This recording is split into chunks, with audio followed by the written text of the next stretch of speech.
예, 우리의 존재 요소가 영과 혼과 육으로 크게 나눌 수 있는데요. 육은 혼이 불이죠. 혼은 영이 뿌리예요. 그래서 영이 모든 거에 제일 뿌리인데요. 이거는 순수한 나입니다. 예. 우리 중용에서 지금 이 자리를요, 중이라 그래요. 중을 얻었느냐. 이 혼과 육을 다스리는 건 중용에서 화라 그래요. 조화. 혼이라고 하는 건요, 세 가지 작용을 합니다. 생각, 감정, 의지인데요. 요거를 이렇게 그려볼게요. 지금 혼에서 이 부분을 생각이라고 하고요. 이 부분을 감정이라고 하고, 이 부분을 의지라고 할게요. 예, 혼의 제일 중요한 3요소예요. 지정의라고 하죠, 우리가. 이 생각을 지성이라고 해야겠네. 생각도, 의지도 생각이거든요. 그러면 이 생각 중에요. 생각 중에 지성의 영역과 생각 중에 의지의 영역입니다. 그렇죠? 생각과 감정이면 사실 다 포괄되죠. 의지도 생각이니까요. 예, 지성과 의지, 감정 이렇게 보시면 돼요. 지성은요, 여기 그림에 있지만 지선지약이에요. 48페이지에 있죠.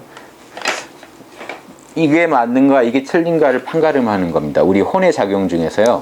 혼은 우리 마음입니다. 우리 마음의 작용 중에 옳다 그르다를 판단하는 작용을 지성이라고 합니다. 그래서 그리고요, 이 영은요 순수한 나기 때문에 이런 시공 감각이 없어요. 내가 지금 뭐죠? 그러면 우리가 지금 시간을 느끼는 나라면요, 나는 지금 몇 시부터 몇 시까지 여기 있었어라고 할 때 그 나는 이 영이 아니죠. 혼이에요. 예. 그 어떻게 구분하시냐면요, 순수한 나에는요 시공이 안 붙어요. 희노애락이 없는 자리라고 그랬잖아요. 기쁘다 슬프다가 붙어버리면요, 나는 기뻐할 때는 기쁜 나는요 슬픈 나랑 모순이 되죠. 그래서 내가 쪼개지는 거예요. 나를 또 쪼개서 써요. 나를 쪼개가지고요, 난 기분 나빠라고 하면 기분 나쁜 나랑 또 조금 이따 기분 좋을 수도 있겠죠. 기분 좋은 나랑은 충돌이 나요. 둘이는 용납을 못해요. 그런데 나는 기분 좋았다 나빴다 한단 말이죠. 그래서 이 혼과 육의 세계에 관여하는 이 나를 우리가 에고라 그래요. 그러니까 이 혼을 우리가 에고라고 하는 이유가요, 이 나는요 작은 나예요. 시공이 있어요. 시공에 제약을 받은 나예요. 다르진 않아요. 나는 나잖아요. 나라고 하는데요, 이 나에다가 시공을 입혔냐 안 입혔냐 뿐이지, 시공 안에서 느껴지는 나는 에고라고 하는 거고요. 같은 나입니다. 시공, 그 나 순수한 채로 보면은 우리가 참나라고 하는 거예요. 이건 참나인데 우리가 중이라고 부르는 거죠. 조금 더 치우치지 않아요. 시공 밖에 있기 때문에 오염될 일이 없거든요. 그런데 이 영이요, 혼 안에 들어와서 작용을 시작하면 생각, 감정, 의지 중에 의지 작용을 일으키니까요, 이 작용으로 인해 오염이 일어나요. 지성이 좀 모자랄 수가 있죠. 판단이 지난 시간에 했지만 이미 이제 기질의 영향을 받는 거예요. 그래서 기가 맑으면 뭘 좀 잘 알고요, 기가 탁하면 얘기를 들어도 남들은 다 이해하는데 나만 이해를 못해요.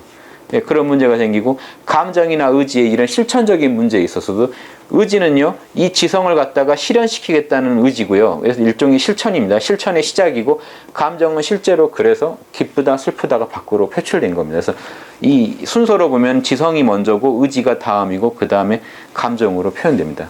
자, 저거 내가 옳다고 옳은 거야 틀린 거야, 이게 지성이에요. 맞는 것 같아요. 그래? 그럼 나는 저렇게 해야겠네가 의지예요. 그래서 실제로 해버리면 감정입니다. 감정이 밖으로 드러나요. 좋은지 싫은지. 요 세 개를 가지고 보면 이 중에 감정이 행에 해당되고요. 이제 그게 육으로 나타나면 이제 육으로는 구체적으로 언행이 표현되겠죠. 언과 행이. 근데 이 혼상에서는 감정이 실천적인 겁니다. 의지는 실천의 시작이고요. 지성은 그런 실천의 토대가 되는 어떤 판단이에요. 그래서 이렇게 삼박자가 이렇게 맞아야 밖으로 언행으로 표현이 됩니다. 요 그림 이해되시죠? 좀 복잡하게 그려졌는데요. 그래서 그 양심은요, 이게 영을 양심의 자리라고 부른 겁니다. 유교에서는 양심이라고 하니까 순수 마음이니까 양심이라 그래요. 오염이 안 됐으니까. 영도 마음입니다. 마음은 마음인데 고차원 마음이죠. 그래서 이걸 양심이라고 하고요. 양심에서는요, 지선무악, 그 밑에 그림 보면 악이 하나도 없어요. 선만 있어요. 왜냐면요, 이 악이 생기려면요, 에고가 있어야 돼요. 에고가 있어야, 악이란 별게 아니라 남을 해쳐서라도 나한테 유리하게 하겠다라는 거거든요. 그래서 내가 하는 행위가 우주 전체에 도움이 안 되는 거예요. 나한테만 도움이 되는 행위 하는 거죠. 이게 우리 인체에서도 어떤 세포 하나가요, 자기한테만 도움되는 행위를 시작하면요, 이 전체에는 악이 될지라도, 이게 우리가 암이라고 하거든요. 암적인 존재가 돼가는 게 악입니다. 그래서 암적인 존재가 되게 하는 그 근원은 에고에 있어요. 그러니까 에고가 무조건 나쁘다는 거 아닌데 에고는 그 악에 취약해요. 악으로 갈 확률이 너무 높아요. 에고 자체는 중립인데요. 에고가 자기를 위해서 움직이기 시작하면 악이 돼요. 그래서 이 에고성이 있기 때문에 항상 위태롭습니다. 도심은 은밀한데요. 잘 안 느껴져서 문제고, 이 에고라는 인심은 항상 위태로워서 문제예요. 늘 악으로 흐를 확률이 있어요. 왜냐하면 나만 아는 존재니까요. 그래서 요게 이제 어느 종교고 이게 문제입니다. 그래서 불교가도요, 이 에고가 모든 악의 주범은 에고예요. 에고가 나만 알기 시작할 때부터 모든 악이 시작돼요. 그래서 이제 유교적으로 보면 지금 이래요. 이런 상황이니까 에고 이전에 그 순수한 나는 지선무악인데요. 이 에고가 작동할 때요, 이 에고가 그럼 조화가 되게 중요하겠죠. 에고의 세계에서는 에고가 조화를 이루기만 하면 돼요. 남하고 조화만 이루면 이 에고는요, 그 도심의 그 지배하에 들어가기 때문에 문제가 안 생겨요. 그래서 어떻게 하면 이 조화를 이룰 거냐? 지성 차원에서는요, 대학을 보신 분은 아시겠지만 경물치지를 하라고 합니다. 사물을 갖다가 연구해서 지혜를 이루어라. 사물을 봤을 때요, 옳다 그러다가 선명해지면 지혜입니다. 그래서 지성 차원에서는요, 지혜라는 게 이루어져야 됩니다. 그렇죠? 그리고 이 의지 차원에서는요, 알았으면 아는 데서 끝난 게 아니라 이 의지 차원에서는요, 뭐가 이루어져야 되냐면 나오죠? 성의, 의지를 성실하게 실천하려고 합니다. 이쁜 여자 좋아하듯이 선을 좋아하라고 그랬잖아요. 이렇게 좋아해야 돼요. 악을 싫어하기를 악취 싫어하듯이 싫어하라. 대학에서 말하면 성의의 문제가 되죠. 네. 대학에서는 성의, 그렇죠. 의지의. 그럼 이게 지금 중용에서는 용기라고 표현하거든요. 용기라는 게 아는 걸 실천하는 힘입니다. 그 용기가 있어야 된다. 지혜가 있어야 되고 용기가 있어야 되고 또 하나요. 조화를 이루려면 감정 차원에서는 사랑이 나와야죠. 네. 이거를 지금 대학에서는 정심, 감정을, 마음을 바르게 써라 하는 겁니다. 그래서 경물치지, 성의, 정심이 대학의 중요한 수신의 중요한 세 항목인데요. 이게 지금 중용에 오면요, 뭐라고 표현되냐면 경물치지, 성의, 정심이라고 표현이 안 되고, 그걸로 인해서 이루어지는 덕목으로서 지혜와 사랑과 용기라고 표현됩니다. 지혜과 사랑, 용기가 경물치지, 성의, 정심이랑 앞뒤기 때문에요. 대학에 나온 그거랑 앞뒤예요. 동전의 앞뒤라 하나는 공부법이고 하나는 거기서 얻어지는 덕목이거든요. 그래서 결국 관점이 똑같은 게 중용에서도 지혜, 사랑, 용기가 이루어지면 수신이 이루어진다라고 그래요. 대학에서는 수신을 이루기 위해서는 경물치지를 하고 성의, 정심을 해야 된다라고 했다면 똑같은 얘기입니다. 그래서 그게 왜 이렇게 되느냐? 하나님이 원래 그래서 그렇다는 거죠. 유교에서도 천명지의 성이잖아요. 하나님이 이렇게 살아 하고 우리가 이렇게 준 게 본성이라 본성을 그대로 발현했더니 현상계에서 조화를 이뤄봤더니 꼭 지혜와 사랑, 성의가 나오더라는 거죠. 왜 그러느냐? 하나님이 전지, 전능, 사랑의 하나님이기 때문에 하나님을 닮은 본성이 우리 안에서 나오면요, 그 선악에 대해서 분명히 판단하는 힘이 생기고요, 남에 대해서 나랑 둘로 안 보고 하나로 사랑하고요, 아는 걸 반드시 실천할 수 있는 의지력이 생긴다는 거죠. 실천력이. 그러면 지난 시간에 한 거랑 맞춰보면 기질이 다 맑아진 거죠.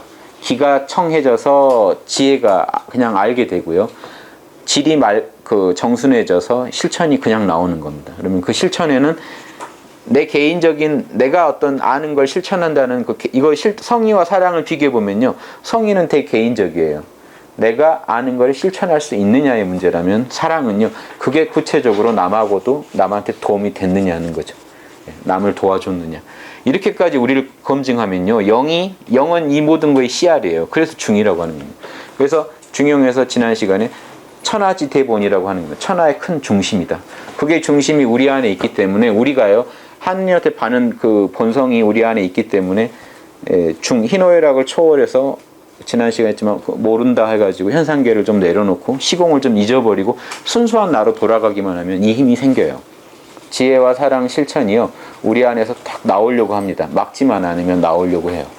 그 나오려고 하는 거를 경물치지와 성의, 정심으로 더 복돋아주면 밖으로 튀어나오는 거죠. 그래서 이 혼이 육을 부리면 그 말과 행실도 늘 지혜와 사랑과 용기로 가득 차겠죠. 어떤 말을 하건 행위를 하건요. 이렇게 했을 때 이제 중용이 됩니다.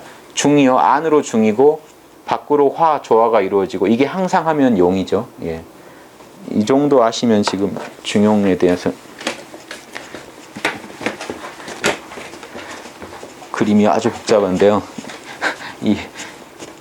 이해되시죠? 내용이 어렵진 않습니다. 간단하게 말하면, 우리 중용식을 얘기할게요. 이 중을 가지고 지혜와 사랑과 용기로 쓰면 우리 에고상에서요. 우리 그냥 에고라고 할게요. 에고상에서 지혜, 사랑, 용기의 덕목이 이루어지면 그럼 한 사람의 일신상에서 한 사람 몸에서 이게 구현이 되면 그 사람은 지금 성인이죠. 사실은 중이고 이게 화죠. 중화가 이루어지고요. 이 지혜, 사랑, 용기가 중심에서 계속 밖으로 나오면서 이게 늘 항상 하면요. 정성성자, 성실하는 겁니다. 말한 걸 반드시 이룬다. 이게 늘 이루어지면 성실이 돼요. 이걸 중용에서 용이라고 하는 거고요. 항상 용자입니다. 이게 항상 하면요. 중화, 용이 항상 하면 중용의 제목이 이게 답니다. 중을 잡고 내 중에서 하나님이 원래 프로그램을 해놨기 때문에 지혜, 사랑, 실천이 튀어나오게 돼 있다. 이거를 갖다가 4단으로 제가 설명해 보면 이거죠. 맹자가 말한 4단으로 설명하면요. 우리한테는 12지심이 있어서 우리 안에 참남한 양심만 확충하면요. 양심만 붙잡으면 12지심이 그냥 나오게 돼 있습니다. 그래서 우리가 가감을 할 게 아니에요. 순수한 마음만 돌아가면 옳고 그름이 선명해진다는 겁니다. 그래서 순수한 마음으로 돌아가면 측은지심이 있기 때문에 불쌍한 사람을 봤을 때 불쌍하지 않은 사람도요. 불쌍한 사람은 이제 좀 더 극단적인 예고 그냥 나와 남을 둘로 안 보게 됩니다. 자타 이려요. 나와 남을 하나로 보게 되고요. 용기라는 거는 수호지심이나 수호지심이 있기 때문에 양심에 그 가책받는 거를요. 못 견뎌요. 그러니까 알고만 있고 행으로 안 옮긴다는 게 부끄럽거든요. 하게 돼 있어요. 못 견디게 돼 있어요. 이게 용기라는 거는 부끄러워서 그냥 하는 겁니다. 안 한다는 게 도저히 양심에 걸려서요. 그냥 하는 힘이에요. 그래서 측은지심이나 이렇게 표현되는 건 사양지심이죠. 남한테 무례하지 않게 사랑과 이런 배려를 표현하는 겁니다. 예절을. 알고 그게 부끄러워서요. 밖으로 표현하려고 하게 되고 그리고 이제 이 부분은 하나 더 있다면 성실지심이죠. 이게 늘 항상 하거든요. 어디 안 가요. 중에는 늘 프로그램이 돼 있기 때문에요. 요 안에 이렇게 오행이요. 인의지신이 프로그램이 돼 있어서 우리가 순수한 마음으로만 돌아가면 계속 튀어나오게 돼 있습니다. 이걸 억지로 하면은 가짜예요. 12지심을 내가 만들어내서 하면 가짜예요. 그래서 그냥 안에서 튀어나오는 겁니다. 간단한 게 옳은 거 그른 거 봤을 때 저건 옳지 저건 아니지 하는 마음이 든다는 거죠. 백분토론 같은 거 보면 좋은 게요. 양극단을 충돌했을 때 지혜가 선명해집니다. 우리가 뭔가 알려면요. 양쪽 입장 다 들어봐야 돼요. 그 다음에 그 선입견 없이만 들으면 돼요. 평온한 마음으로 공정한 마음으로 듣기만 하면요. 요 얘기 듣고 요 얘기 들으면요. 진실은 이건 것 같다라는 생각이 우리 마음 안에 탁 나타난다는 거죠. 아주 자연스럽게. 그게 가장 진실에 가깝습니다. 그래서 이게 제가 삼박자 사고라는 게 약 정반합입니다. 요 얘기 저 얘기 두 개를 빵 충돌시키면 가장 선명하게 제가 보태지 않았는데도 이런 것 같다라고 느껴지는 확실하게 이렇게 이건 것 같다는 느낌이 오시는 게 있다면 그게 제일 정답에 가깝겠죠. 그렇게 해서 뭘 알아내고 나와 남도요. 제가 에고만 내려놓으면요. 늘 둘이 아니게 느껴지게 돼 있습니다. 그 상태에서는요. 이게 분명히 남한테 도움되는 거 알고 나한테도 유리하다는 걸 서로 다 좋다는 걸 아는데 그걸 안 하려고 하는 걸요. 부끄러워하게 돼 있어요. 그렇게 하게 돼 있어요. 그래서 깨어있으면 이게 자동으로 일어나게 되는 겁니다. 이걸 그래서 노자가 무의라고 그래요. 내가 보탤 게 없다는 겁니다. 이렇게 자동으로 나오는 게 진짜지, 이 억지 12지심이요. 이게 옳아야 돼 해서 억지로 맞추는, 나한테 그게 유리하니까 결론이 이렇게 나야 돼 하고 하는 실험은 다 엉터리죠. 결론을 미리 정해놓고 하는 실험은요. 우리가 일상에서 그렇게 많이 하고 있습니다. 그래서 이 사랑도요, 나한테 더 유리한 사랑을 하는 게 아니라 그냥 둘이 아니라고 내가 상대방 입장이라면 이걸 원했겠다 하는 걸 이제 먼저 해주지 하는 거죠. 근데 이거 보면요, 이거 좀 억울하죠. 왜 나부터 먼저 해야 돼? 라는 억울함이 들 수가 있습니다. 그래서 이걸 하시는 분은 사실 성자라야 가능하다고 하고 이걸 하시려고 이제 적극적으로 즐기실 수만 있어도요, 꽤 이렇게 도를 즐기시는 분입니다. 그래야만 이게 가능해요. 왜냐하면 이 중에서 시켜서 해야 돼요. 그냥 아무 조건이 없어야 돼요. 이게 남은 내가 이렇게 했을 때 좀 손해보는 거 아니야? 남은 그렇게 안 사는데 라고 하면요. 못해요. 그래서 다들 못하고 있거든요. 지금. 그러니까 먼저 하시는 분이 군자인 이유가요. 성인은 아니라도 군자라야 먼저 하는 게 희노애락을 탁 내려놔보고 순수한 나로 자꾸 존재하시니까 하고 싶어지기 시작해요. 그리고 그거의 의미를 찾게 되는 거죠. 그러니까 제가 이렇게 매니아가 돼야 된다고 하는 게 뭐 돈 때문에 하는 게 아니고요. 취미로 하는 겁니다. 이게 인생에서 되게 취미인 거예요. 양심대로 사는 게 취미인 분이라야 할 수 있지. 이거 손익 계산해 보면 못 해요. 근데 매니아 분들 보시면요. 요 컵 하나에요. 뭐 1억을 해도 사요. 이거 사서 너무 귀하다고 하고 또 같은 매니아들 만나면요. 야, 이거 싸게 샀다고 그러고 이렇게 이게 서로 이렇게 이게 논어 일장에 나온 그거예요. 하기 시습지. 이거 오타쿠라고 이제 일본에서 매니아예요. 공자님은 양심 밝히는 게 이게 이익이 돼서 하는 게 아니에요. 내가 천금을 치르더라도 내 양심대로 사는 게 좋아서 천금 주고 이 컵 사는 것보다 낫지 않나요? 천금 주고 양심을 사요. 군자들은. 그게 너무 즐거운 거예요. 그러니까 그 사람들한테 야, 이게 그 가치가 하냐고 그 양심 좀 지키려다가 1억 날렸는데 너 괜찮냐고 해도 너 1억 날리고 이거 얻었으면 귀한 거다라고 생각한다는 거죠. 이게 진짜 군자예요. 그래서 그러니까 현실에서 이렇지 않게 하는 군자들은 가짜죠. 사실은. 남 눈치 보고 이제 남이 보기 좋은 걸 하고 있는 거지. 그러니까 공자님은 하기 시습지 부력 여러하가 내 혼자 양심 밝히는 공부하니까 너무 즐겁고 같은 매니아 친구들이요 이렇게 와가지고 유붕이 자원방래라는 게 같이 즐기니까 너무 즐겁죠. 왜냐하면 그 사람들은 칭찬해 줄 거니까요. 서로 그때 잘했다고 이거 잘 샀다고 할 거거든요. 근데 아닌 친구들 오면요 뭐라고 할 거거든요. 그게 인부지불론입니다. 남이 알아주지 않더라도 나는 화 안 낼 거다. 왜냐면 너무 좋으니까. 그러니까 깊은 이 맛에 안 빠지면요 중에서 그냥 나오니까 하는 거지 조건이 없어요. 그렇게 하면 좀 손해 아닙니까? 손해일 수 있죠. 손해일 수도 있죠. 꼭 손해라고 말할 수 없지만 그래도 가치 그 중요한 가치의 마지막 결정할 때 그 기준이 다른 데 있는 거죠. 그래서 이 사장으로 바로 이어지는 게요. 이제 그러면 이제 지금 처음에 중용을 얘기했고요. 지금 중용이요. 주제가 이렇게 바뀝니다. 요 중용을 얘기하다가 지금 제가 이렇게 지인용을 계속 강조한 이유가요. 이제 지인용이라야 이 중용을 이제 수신 차원입니다. 나 개인적 차원에서 이거를 이루어야 그 그림 위에 있죠. 사장 위에 이 그림이에요. 오륜이라고 하는 오륜도 예전에 그 어떤 딱딱한 어떤 사람들의 어떤 뭐죠 에고가 묻은 오륜이라고 보지 마시고요. 지난번 제가 그려드렸지만 인간은요 늘 상하, 전후, 좌우가 있기 때문에 그 관계를 조화롭게 잘하는 걸 오륜이라고 생각하세요. 그 인간관계를 잘하는 겁니다. 그래서 인간관계를 잘하려면 이 중용을 하는 사람이라면 지인용을 다 잘해야 돼요. 그래서 이 지인용을 한 명씩 살펴볼 건데요. 이 지를 제일 잘한 사람이 지금 유교에서 순임금이라고 해서 예전에 이 양반이 제일 선악을 잘 알았다는 대표로 하고요. 이는 안자가 제일 공자님 제자 중에 안자가 이 사랑이죠. 이 사랑에 잘 머물렀다고 해서 대표로 한번 살펴봤고요. 용기는 공자님 제자 중에 자로가 제일 그 용기 있는 인물로 뽑히거든요. 그래서 한번 자로 얘기를 끄집어내서 한번 살펴봅니다. 그래서 이걸 종합으로 해가지고 지인용이 다 돼야만 중용이다. 이제 이렇게 갈 거예요. 그래서 지금 첫 번째 사장에서 지혜로 들어갑니다. 그래서 순임금 얘기를 시작해요. 공자님께서 말씀하시길 자왈 순기 대지야여. 순은 참 대지다. 큰 지혜로움이다. 순만큼 지혜로운 분이 없다. 이렇게 하고 얘기를 시작하는데 왜 지혜롭냐가 근거가 나와요. 이걸 아시면 이제 지혜에 대해서 힌트를 얻으시라는 거죠. 근데 지혜는요, 방금 얘기했지만 우리가 순수한 마음에서 십이지신이 확충된 거에 불과합니다. 선악이 분명하게 느껴지는 거예요. 어떤 이해관계나 제 선입견, 편견 없이요. 선악이 그대로 느껴지는 게 지혜인데요. 보세요. 순임금은 묻기를 좋아하셨다. 일단 이게 지금 지혜에 들어가요. 순임금 같이 지혜로운데요. 왜 지혜롭냐고 하니까 주변에 늘 물어보셨대요. 이게 지혜예요. 이게 잘 모르는 사람은요, 안 물어봐요. 더 안 물어봐요. 왜냐면 괜히 물어봤다 자기의 잘못이 드러날까봐. 순임금은 워낙 여유로우니까 물어보신 거예요. 선악이 늘 들으면 바로바로 판단이 되니까요. 물어볼 수가 있는 거예요. 이거 어떻게 생각합니까? 그것도요.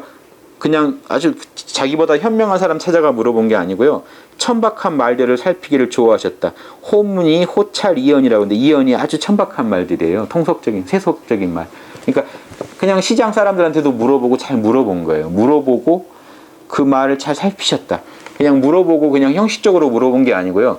그 안에도 뭔가 쓸만한 게 있나, 선악이 옳은 게 있나를 보신 거예요. 이게 왜 이게 유교의 그런 이런 임금이나 이런 그런 철학이잖아요. 유교라는 게 통치 철학에 가까운데 늘 강조하는 게 이거예요.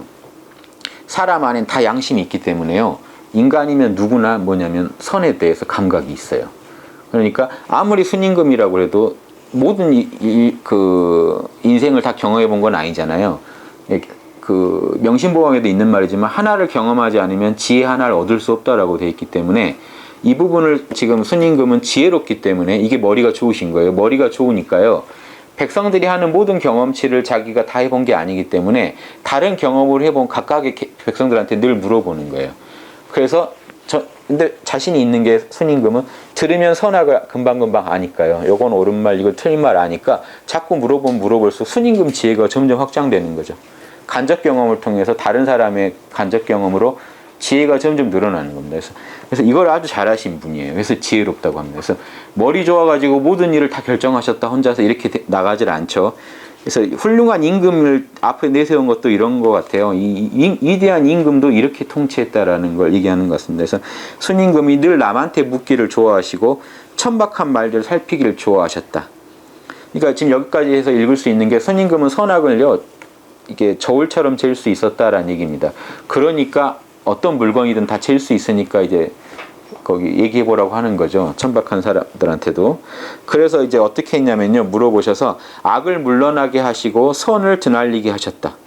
요걸 예전에는 그렇게 해석했어요. 조선시대 때도 남의 악한 점은 좀 감춰주시고 선한 점은 얘기해 주셨다. 그러면 저 사람에 대해서 나쁜 점은 얘기 안 해주시고요, 늘 선한 점만 얘기해 주셨다 그러면 그 덕으로는 좋은 덕이긴 한데요, 그 위대한 지혜라고 하기에는 좀 그렇죠, 그 부분이. 왜냐하면 제가요, 어떤 사람 추천하면서 이 사람의 좋은 점만 얘기하고요, 나쁜 점을 싹 감추면 이건 좀 사기죠. 흔히 뭐 선볼 때 좋은 얘기만 듣고 나갔다가 나중에 막 이렇게 놀라는 경우가 있지만 이게 좀 사기잖아요. 그래서 덕으로는 좋은 덕이에요. 개인적인 덕으로는요, 남의 단점은 잘 얘기 안 하셨다. 그 정도로만 보기엔 좀 아깝다는 거죠. 순임금의 위대한 지혜라고 해놓고 남의 단점 얘기 안 했다. 참 이게 하기 힘든 일이긴 한데요. 그런데 이 글이요, 이 문장이 주역에서 나오는 글이거든요. 보시면요, 50페이지 보시면 주역 화천대유계를 볼게요. 이게 제가 이제 주역 좀 하나 소개해 드리고요. 제가 지금 주역하느라고 요즘 정력을 거기다 다 쏟고 있습니다. 64개를 지금 다시 다 한번 정리하느라고요. 이 화천대유도 그 중에 이제 나오죠. 이 화천대유 보세요. 이 괴라는 게 이제 이런 겁니다. 괴가 이제 재밌는 게, 요 괴에서는요, 이게 남자 여자 이렇게 보지 마시고요, 양과 음의 성질을 봐요. 양은요, 플러스랑 마이너스 하면 아주 관계없는 건 아니지만 남자 여자랑, 양은 발산형이에요. 음은 이제 플러스 마이너스는 음은 수렴형이에요. 그래서 표시가요, 양은 한 덩어리예요. 안 쪼개져요. 음은요, 쪼개져 있어요. 쪼개진 게 합쳐진 거예요. 그러니까 쪼개졌다고 분열되어만 있는 게 아니고요, 분열됐다 합쳐졌다를 마음대로 해요. 쪼개져 있다는 게 특징이에요. 양은요, 안 쪼개져 있다는 거예요. 그러니까 이놈이 발산한다면 커졌다 작아졌다는 겁니다. 그래서 남자 여자 성기에서 가져온 거예요. 거기에서 상을 가져오고요, 거기에서만 가져온 거는 이제 아니겠지만, 그래서 이런 특징이 있어요. 그래서 이 건 이렇게 양 세 개를 그려놓으면요, 그냥 이 공기예요. 우주의 이 공기요. 자를 수도 없는, 끊어지지 않은 채로 팽창했다 수축했다 하는 요게 그냥 건이에요. 그 다음에 이게 분열이 돼가지고요, 쪼개져가지고 요놈이 붙었다 떨어졌다 하면은 곤입니다. 그래서 물질화가 되는 게 특징이에요. 곤의 특징은요, 아주 어떤 굳센 기운 자체라면 곤은요, 물질화예요. 그래서 곤은 쉽게 알아내고, 추상적인 걸 쉽게 알아내고, 곤은 유능하다는 게 이거예요. 물질화를 잘해요. 막 현실화를 잘 시켜요. 그래서 이 곤의 특징이 흙이요. 흙이 제일 물질화를 잘하잖아요. 이 표신자가 요겁니다. 요게 양손이에요. 손으로 물건을 이렇게 쭉쭉 펴내는 걸 표신자입니다. 손으로 물건을 뽑아내요. 그러니까 곤 하면요, 씨앗만 심어 놓으면 땅이 만들어내잖아요. 그러니까 옛날 이런 걸 본 겁니다. 땅 어머니가 계속 씨앗만 심어 놓으면은 막 알아서 길러서 출산을 해줘요. 무럭무럭 만물을. 그 위대한 게 신성이에요. 이제 건곤하면 거의 신입니다. 신의 음적인 특징이요. 물질화, 출산하는 신의 특징이라면, 건은 요놈이 이제 깃발이거든요.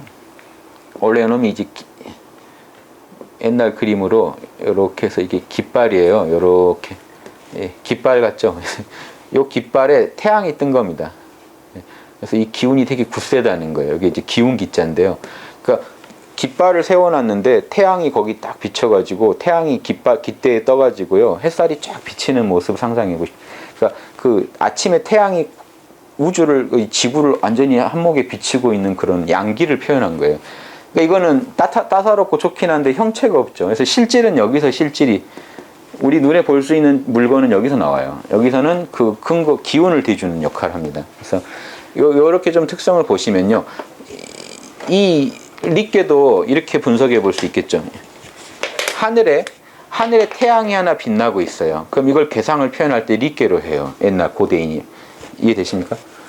보세요. 원래 하늘은 한 덩어리여야 되죠. 쪼개지면 안 돼요. 그러니까 음이라야 꼭 쪼개져요. 음은요, 양이 이렇게 발출해서 가잖아요. 음이 그걸 감싸가지고 이렇게 하나를 갖다 해서 개체를 하나 만들어내는 게 권의 특징이에요. 양은 무한대로 팽창하는 게 양의 특징이고요. 그래서 우주에 팽창만 있었으면 지금 우주가 안 나왔다고 하죠. 이게 빅뱅 이론에도 그대로 적용되는 게요. 우주가 처음에 빵 하고 터졌을 때 팽창만 있으면요, 우주는 물건이 생길 수가 없죠. 근데 뭔가 수축하는 힘이 생겨서 권의 힘이 생겨서 막은 거예요.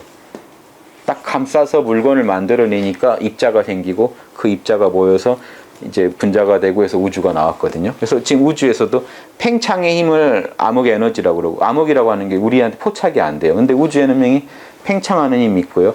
암흑 물질이라고 하는 게 그게 권의 힘이에요. 그것도 물질이라고 해서 보이는 게 아니고요. 암흑이에요. 안 보여요. 근데 그놈이 우주를 지금 수축시키고 있어요. 그래서 이 두 놈의 균형 간에 균형이 이루어져서 우리가 살고 있거든요. 이게 한쪽이 세지면 우주는 팽창 힘이 세지면 터져버릴 거고요. 수축 힘이 세지면 음의 힘이 커지면 돌돌 말려서 한없이 축소하다가 우주가 사라질 겁니다. 그래서 이 건곤인데 왜 하늘에 태양이 뜬 거를 이렇게 표현하느냐면요. 원래 한 덩어리여야 되는데 하나가 쪼개졌잖아요. 동그랗게 쪼개졌잖아요. 태양이 하늘에요, 동그랗게 개체화되어 있잖아요. 하늘의 일부가 개체화되어 있기 때문에 하늘에다가 음을 그려놔요. 이게 새도 상징이에요. 나는 새도 리께로 상징해요. 그 이유가 하늘이라는 한 덩어리예요. 음물이 하나가 날아다니고 있는 거죠. 새가 하나가 난다는 건요, 한 덩어리여야 할 곳에 뭔가 쪼개진 개체가 하나 날아다니고 있는 거예요. 이게 해와 달도 상징해요. 하늘에 뭔가 쪼개진 두 놈이 있다는 거예요. 이런 감각입니다. 그래서 하늘에 한 덩어리여야 하늘에 쪼개진 게 있는 상태예요. 그 반대로 말하면 이제 그 달은요, 달은 반대가 되는 게요, 다 쪼개져 있어요. 달은 옛날 사람들도 별로 봤어요. 태양은 신기하게 빛덩어리로 봤는데요, 달은 땅덩어리로 봤어요. 밤에 보면 다 육지랑 이게 보이니까요.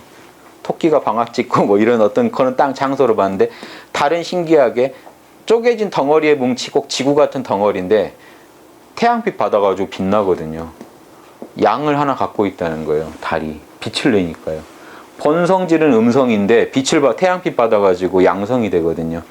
그래서 이게 해와 달을 상징합니다. 이게 불과 물을 상징하고, 불도 보면요, 한없이 겉으로 이렇게 퍼져나가는데 안에가 시커매요. 물은요, 땅이 흐르고 있잖아요. 원래 땅은 이렇게 흙덩어리들의 모임이면요, 물도 하나의 입자들의 모임이면 가만히 있어야 돼요. 지구처럼. 그게 곤의 맛인데 고요한 게요, 곤은 움직임이 팽창함이 맛이고 곤은 수축해서 멈춰 있어야 되는데 물이 흘러다니는 것 자체가 흙 안에 양성이 숨어 있다는 겁니다. 뭔가가 이걸 하나로 끌고 가는 게 있다는 거예요. 힘이. 그래서 이렇게 불러요. 그러면 이제 하늘 위에 불이 있다는 게, 화천대유라는 게 이제 어떤 이미지인지 좀 아시겠죠? 여기서 끝은 아니에요. 이게 주역이 어려운 게 제가 기초 설명하려고 한참 해야 되거든요. 근데 제가 이제 오늘 필요한 것만 제가 설명드릴게요. 지금 근데 이게 하나의 상이에요. 우주에 그려진 그림이라는 겁니다. 주역에서는. 이 상이 현실화되면 곤으로 현실화돼요. 어떻게 현실화되냐면 우리 사이에서 이런 그림이 실제 표현이 돼요. 어떻게 표현되냐면, 곤은요, 악이 하나도, 이게 또 쪼개진 거를 악으로 봐요. 여자가 악하다 이런 게 아닙니다. 이 관계에서는요, 양일 선으로 보자면 이게 악이 돼요. 그러니까 선만 가득 있고 악이 하나도 없죠. 이게 선이에요. 지금 순선이에요. 지선. 이 지선을요, 근데 이 지선으로만 있으면요, 맛이 없죠. 여기 안에 음이 껴야 재밌어요. 음이 껴지면요, 사방으로 발산해요. 가운데서 음이 수렴해 주니까, 태양같이 빛이 수렴해 주니까 오히려 더 강한 빛이 나요. 그래서 이게 뭐냐면 선을 드날리는 게 돼요. 선을요, 태양처럼 사방에 팍 퍼뜨리는 거예요. 하늘은 이렇게 강렬하지 않아요. 음이 하나 끼니까 가운데서 음이 붙잡아 줄 테니까 더 나가 해가지고 오히려 더 빛이 나갑니다. 요게 이제 선을 드날린다는 상이 들어있고, 그래서 우리 사회에서 선이 드날려지면 요 상이, 하늘에 있는 이 상이 지상에서 표현된 겁니다. 요즘 막 선이 막 사람들 사이에서 진리가 유행한다 그러면 이 상이 실현되고 있는 거예요. 이게 이제 주역을 보는 관점입니다. 그래서 점을 쳤는데 여기에 나오면 아, 선이 점점 드날려지겠구나, 앞으로 이 사회가 밝아지겠구나, 그게 현실화 되겠구나 하는 걸 알 수가 있죠. 그래서 또 하나 악을 막는다는 게 뭐 있냐면 요거예요. 이 음이 악이라고 했죠. 그러면요, 악을 이 아래에서 막아버리고 있죠. 악을 포위했어요. 이게 은악입니다. 악을 막아버렸어요. 밖으로 못 드러나게. 요 상을 가지고 있어요. 그래서 이 화천대를 설명할 때 군자는 요 상을 사용해서, 이 상은 추상적인 그냥 정보입니다. 어떻게 현실화시키느냐, 권의 힘으로 현실화시키는데요. 악을 막고 선을 드날리게 하여 하나님의 아름다운 명령에 순종한다. 예. 아무튼 이게 되시죠? 이렇게 이게 아름다운 그 천명에 순종한다. 이렇게 요거까지도 이제 찾아볼 수 있는데요. 일단 우리 지금 여기서 관점은 선을 드날리고요, 악을 막아버려요. 요 그림으로 이해되시죠? 선을 밝게 빛나게 하고 악을 축소시킵니다. 딱 틀어 막아요. 그러니까 지금 순임금이요, 천박한 말 사람들한테 이런 얘기 해가지고 다 듣고 다 좋아했는데 여기서 멈추는 분이 아니에요. 그러니까 다 얘기해봐. 그래서 다 얘기를 했어요. 시장 상인도 얘기하고 뭐 청와대 경비도 얘기하고 다 한마디씩 했어요. 그러면 요즘 같으면 청와대 경비가 싫은 얘기 한마디 하면 이렇게 버럭 화내고 자르고 할 텐데요. 그게 아니라 다 듣고 뭐냐면, 선한 거는요 사방에 퍼지게 해주고요, 그 사람들이 한 것 중에 악한 거는요, 그러니까 악한 말은요 안 나오게 해줬다는 거예요. 이해되십니까? 그 사람들한테 바로 가르쳐 가지고요, 그 사람들이 아, 그건 아니구나. 그러니까 스님금을 만나면 지혜로워졌겠죠. 더 누구든지 만나면 선은 더 튀어나오게 해주고요, 악은 쏙 들어가게 해줬다는 거예요. 그러니까 악을 숨겨준 게 아니고요, 악을 막아버렸잖아요. 그러니까 그 사람이 막 만약에 청와대 경비랑 얘기를 했어요. 아, 이런 게 필요하고 이런 게 필요하고 막 정치 좀 이렇게 하시고 막 했는데, 그 사람이 한 말 중에 악한 얘기도 있겠죠. 자기한테만 유리한 말들은 스님금이랑 대화를 하다 보면, 그 소크라테스랑 대화하면 그렇게 되잖아요. 이건 좀 아닌 것 같다 싶어서 본인이 자꾸 이게 악을 물리쳐주는 거예요. 스님금하고 대화를 하면 시비가 자꾸 선명해지니까 악은 쏙쏙 들어가요. 그리고 선한 얘기는요, 그 사람 안에서 더 옳다 하는 것들이 그 사람 안에서 확신으로 더 나오게 되는 거죠. 그래서 그 사람 안에서 일어나는 변화입니다. 스님금을 만난 사람은요 더 선해지고 악이 사라져서 왔다는 거예요. 스님금과 대화를 나누고 나면 악이 점점 줄어들고 선이 더 확장됐다는 거예요. 이게 스님금의 지혜입니다. 선악을 분명히 해줌으로써 상대방이 악이 자꾸 쪼그라들고 선이 더 튀어나오게 된다. 그러니까 이런 분 만나서 대화를 많이 하면 자꾸 선해지겠죠. 악은 자꾸 사라져가고요. 그래서 과하거나, 이것까지가 하나의 지혜고요. 과하거나 부족한 양극단을 파악하시어. 그림 밑에 있죠. 양극단이 지난 시간 됐지만 악입니다. 둘 다. 과해도 악이고요, 모자라도 악이에요. 너무 알아도 문제고, 너무 몰라도 문제죠. 그래서 화라는 거는 딱 중간이잖아요. 그래서 과하거나 부족한 양극단을요 늘 아세요. 어떤 사안마다 이게 순임금이 선을 파악하는 방식이에요. 그 뒤에 51페이지 보면요, 삼박자 사고라고 제가 그려놓은 게 있는데, 이게 지혜를 이루는 제일 비법입니다.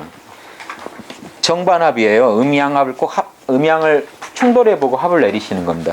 어느 일방적인 의견을 안 따르시고요, 어떤 사태를 하나 보시면요, 이게 좀 과하게 흐르면 어떻게 될지와 부족하게 흐르면 어떻게 될지를 다 보세요. 그럼 중도를 걸으시겠죠. 100분 토론 했는데요, 양 팀이 얘기를 하는데 한쪽 팀 얘기를 들으니까 너무 과해요. 한쪽 팀 얘기를 들으니까 너무 부족해요. 그러면 내 안에서 이미 중이 나와버렸다는 얘기죠. 저건 좀 과한데 할 땐 제가 기준이 있는 거잖아요. 저건 좀 모자란데 할 땐 이미 기준이 있어요. 그러면요, 그게 양극단적인 의견을 충돌시키면은 쉽게 실상이 중도가 떠오릅니다. 그래서 이걸 혼자서 되게 잘하시는 거죠.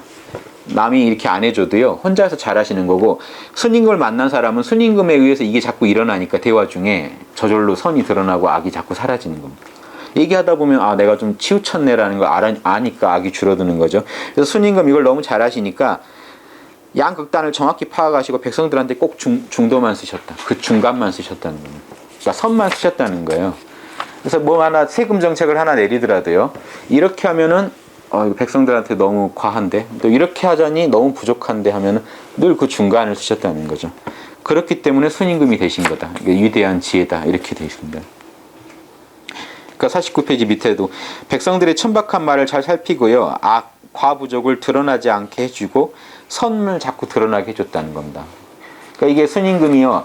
이게 선을 강요해서 이렇게 되는 게 아니고요. 그 논어에 이거 보세요. 51페이지 보면 공자님도 이런 기법을 써요. 소크라테스가 썼던 기법도 이겁니다. 보시면 잘 나오는데요. 공자님께서 말씀하시기를 내가 아는 것이 있는가? 나는 모를 뿐이다. 공자님도 모를 뿐 항상 하고 계세요. 아, 나는 무지하라. 나는 모른다. 예, 선입견 없이요. 텅 비워놓고 계세요. 순수한 마음을. 그러다가 어떤 이가 비부라고 되어 있습니다. 그냥 일반 사람이 와서 아무나 와서 나한테 물으면 진리를 물어보면요. 나는 마음을 텅 비우고 그 두 가지 극단적인 경우의 결과를 남김없이 설명해 줄 뿐이다. 이게 순임금의 은선양악하는 비법이에요. 아, 반대로 했죠. 은선양악하면 큰일 납니다. 은하기 양선해야죠. 최악의 경우가 나왔습니다. 이게 어떻게 이게 되냐 아시겠죠? 공자님이 답을 이게 안 해주는 거예요. 왜냐면요, 보세요. 상대방도 영혼이 있을 거잖아요. 그러면 이 영에는 이미 진리가 들어있거든요. 근데 상대방은 몰라요. 그 옥을 갖다가 그 돌을 털어서 옥을 꺼내주는 비법이에요. 이 옥을 나오게 해줘야 끝나거든요. 제가요, 이럴 땐 이렇게 외워두고 무조건 이렇게 내 말이니까 이게 답이야라고 가르쳐주면 그 사람 그걸 제대로 응용을 못하죠. 딱 주입됐기 때문에. 근데 그 사람이 늘 선악 판단을 정확히 해야 끝나거든요. 그럼 백성을 지혜롭게 만들어주고 싶으면요, 어떻게 관리를 하냐면 이 혼한테요 양극단의 경우를 보여주는 거예요. 그래서 과한 경우랑 부족한 경우를 보여주면 아까 똑같습니다. 100분 토론 보시는 거랑 똑같아요. 그럼 이 사람이 듣고 있다가 보면요, 이건 아닌데요, 이것도 아닌데요, 탁 튀어나와요. 12지심이. 이렇게 이게 답인데요 하고 튀어나오게 해주는 겁니다. 그러면 끝나요. 그 사람이 상대방이 지혜로워진 거예요. 선이 튀어나왔고 악이 사라졌어요. 그렇죠? 공자님도 이 수법을 써요. 근데 이걸요, 이게 아무리 이 중도가 옳다고 해도요, 야 이 자식아, 이렇게 네가 뭘 알아? 내가 한 말이니까 애워뒀다 늘 이렇게 하면요, 12지심이 튀어나올까요? 안 튀어나와요. 혼이 더 어두워져요. 노예가 돼요. 정신적으로. 마다 그렇게 해줄 수가 없잖아요. 이왕이면 이렇게 좀 좋죠. 그래서 그러니까 이걸 지향하는 게 좋죠. 그러니까 급한 경우에는 이렇게 못한 경우가 있겠죠. 그런데 이게 제일 결과가 탁월하니까 이걸 가장 이제 훌륭한 방법으로 알고 쓰시면 되죠. 그러니까 여유가 되시면 늘 이렇게 해주시는 게 좋죠. 그러니까 애들 교육은 뭐건 이왕이면 이렇게 해주시는 게 좋죠. 근데 실제로 하다 보면 이럴 시간이 없죠. 실제로는. 그런데 그래도 이걸 지향해야 돼요. 왜냐하면 내가 이거 중을 내가 제시해 주는 걸로 만족해서는요, 상대방이 성장을 못 해요.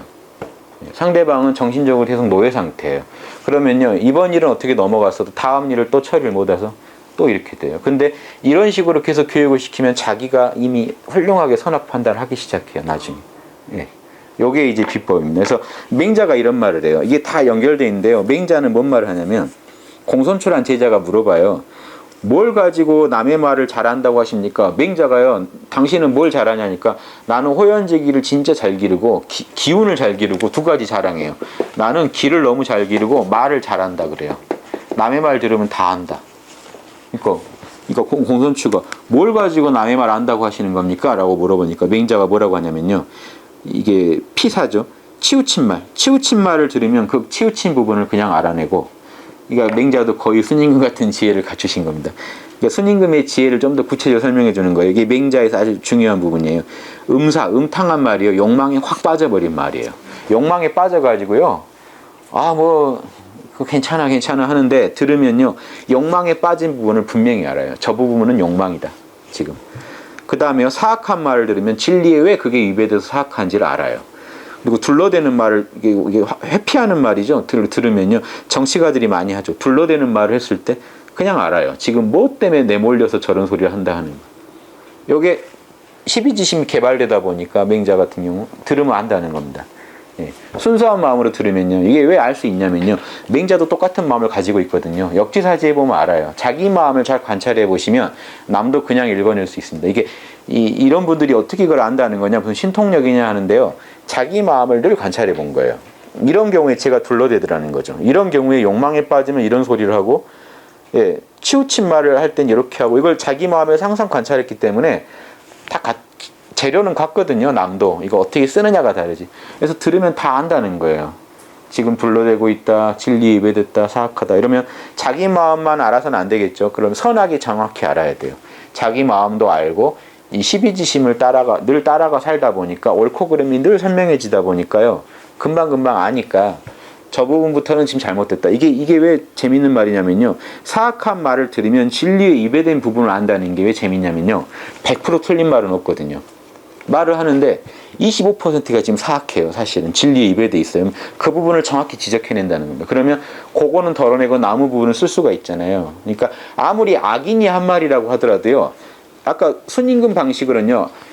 아주 뭐 희대의 살인범이 한 말이라도 듣다가 옳은 부분이 있으면 딱 취해서 쓴다는 거예요.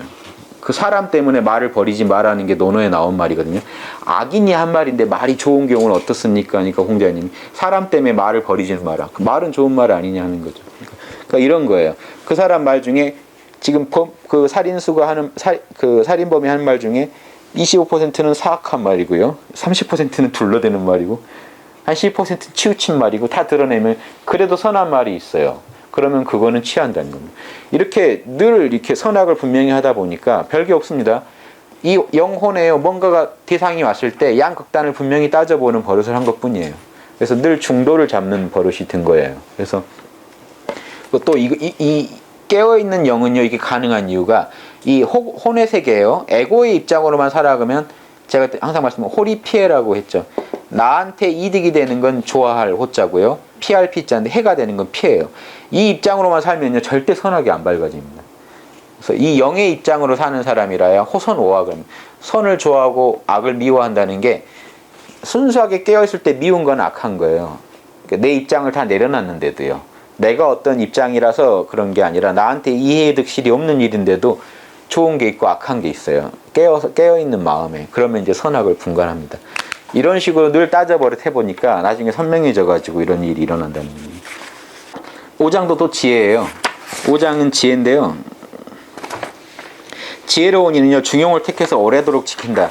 이게 이 지혜가요, 단순히 지금 아는 거에만 혹시 지금 치중하실까봐요. 이런 글을 또 넣어놨습니다. 뭐냐면요, 공자께서 말씀하시기를 사람들이 모두 나는 지혜롭다라고 말한다.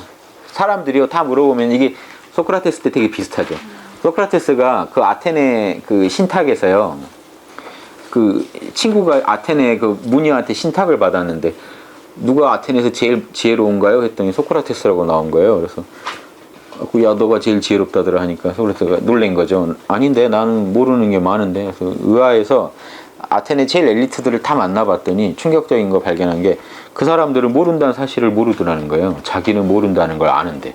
무지의 자각이라고 하죠. 이게 지혜의 시작이라고 주장을 합니다. 그런 경우죠. 이때도 그래요. 이게 다 안다고 생각해요. 그런데 이렇게 양극단을 충돌시켜서 보여주면요. 자기가 또 알아요. 악이 들어가면요. 알죠. 선이 튀어나오면 내가 좀 몰랐구나 하는, 이게 선이 튀어나온 겁니다. 제가 잘 몰랐네요 하는 게 선해진 거예요. 사실은. 그전에는 우겼는데 그게 아니네요. 근거가 좀 약했네요 라는 거 알기만 해도 선해진 겁니다. 그래서 근데 대부분 나는 지혜롭다, 나는 안다라고 주장하는데 내가 볼 때는, 홍자님이 볼 때는 그물과 덫 함정 가운데 몰아넣어도 피할 줄을 모르더라. 자기가 잘못을 해가지고요, 이 에고의 호리피해만 따라가다 보면요, 자기한테는 당장 이득이 되는데 결과적으로는 남들한테 피해를 자꾸 주기 때문에 언젠가 남들이 이제 한번 응징을 하겠죠. 그런 상황을 모르더라는 겁니다. 그리고 사람들이 나는 지혜롭다고 말하나, 이제 이게 핵심입니다. 중용을 선택하여 한 달도 지켜내지 못하더라. 중도를요, 이 중용을 선택한다는 게 이겁니다. 이 중을 늘 선택하느냐 하고 관찰해 봤더니 한 달간 중 선택하는 사람도 못 봤다는 겁니다. 이 정도만 해도 엄청 잘한 거죠. 하루에 가끔이나 선택할까요? 이게 일반인인데 이건 아주 공부 잘하신 분 얘기인데요. 한 달 동안도 못 지켜내더라. 예, 그러니까 한 달간 그 선택을 밀고 나가지 못하더라. 그러니까 이게 중용의 결국은 지혜라는 게 뭐냐면 이 중을 선택하는 거라는 걸 앞뒤가 합쳐서 얘기해주고 있습니다. 양극단에서 정확히 중을 잡아내는 거. 근데 양극단을 딱 이렇게 해놓고 하면 쉬운데요. 그러니까 순임금이랑 대화를 하면 그게 쉽게 파악이 되는데 혼자서 하려면 어려워요. 혼자서 보면요, 이게 치우친 건지 선인지 악인지 과한지 모르시잖아요. 그래서 이게 지금 중요한 겁니다. 혼자서 삼박자 사고로요, 양극단을 혼자서 계속 충돌시켜 보면서 뭐가 제일 내 양심에 흡족한지를 찾아내시는 걸 계속 하셔야 지혜로워지죠. 혼자서 해보시는 거죠. 요 두 개를요. 양극단이 뭐가 과한지 부족한지, 이게 선인지 요놈이 악인지 모르시잖아요. 일단 충돌을 잡고 요 두 놈을 둘이 싸워보라고 하는 거죠. 제 마음의 법정에서. 둘이 한번 변론해봐. 그러면 둘이 막 자기 주장을 하는데요. 제가 듣고 있다 보니까 이 자식 몹쓸 놈이구만 하는 게 마음에 탁 일어나면 이걸 치우고 이게 선이죠. 근데 듣다 보니까 둘 다 약간씩 이상해요. 요 놈이 좀 과해요. 요 놈은 좀 부족하고. 그러면 이 둘 다가 아니죠. 저는 이미 알아버렸잖아요. 뭐가 중요한지. 그럼 그거 하는 겁니다. 그래서 이런 식으로 자꾸 충돌하면 지혜가 는다 하는 그 얘기입니다. 예, 지혜는 했고요.